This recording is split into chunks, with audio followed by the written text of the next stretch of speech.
Après une année sans Covid oblige, le Beaubréau Vélosport a enfin pu organiser le Tour des Mauges en ce début septembre 2021. Une seule étape au lieu de deux, certes, mais quand même.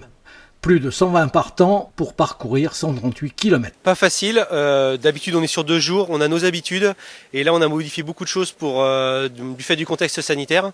Mais on l'a fait, on a fait un tour des Mauges où on est passé dans toutes les Mauges, ce qui était voulu, ce qui était attendu par nos partenaires depuis un an parce qu'on ne l'avait pas fait l'année dernière et on l'a fait cette année. On est très heureux, ça s'est très bien passé.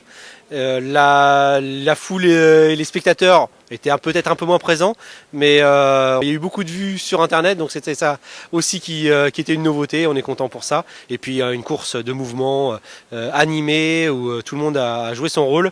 Voilà, c'était super. De fait, la course va être très animée dès le départ. Première tentative dès le 3e kilomètre, puis 9 hommes vont partir au 29e. Un représentant du club organisateur, de La Roche-sur-Yon, du Sport Valtais, de l'US Saint-Herblain, des Côtes d'Armor, de Laval et du Vélo Club Verrois montre déjà le maillot. 2 coureurs de l'Océan Atlantique et de Sojason Espoir vont bientôt les rejoindre, soit 11 coureurs au 57e kilomètre. Un contre de 10 coureurs puis 2 va s'organiser peu avant le 90e kilomètre. Le peloton sera alors scindé en 2 puis 3 parties.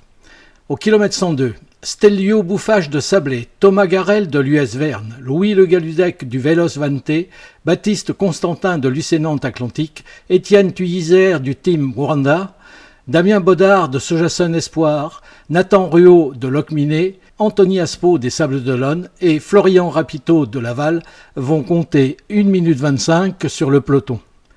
Florian Rapito va prendre le large en costaud à une quinzaine de kilomètres de l'arrivée, poursuivi par Baptiste Constantin de l'Océan Atlantique qui restera à quelques encablures.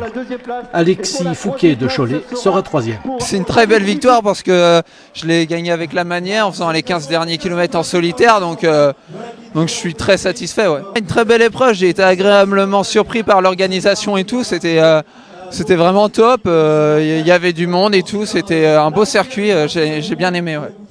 L'épreuve a été courue à près de 44 km/h de moyenne. Satisfaction des organisateurs qui espèrent bien retrouver l'année prochaine leur épreuve traditionnelle.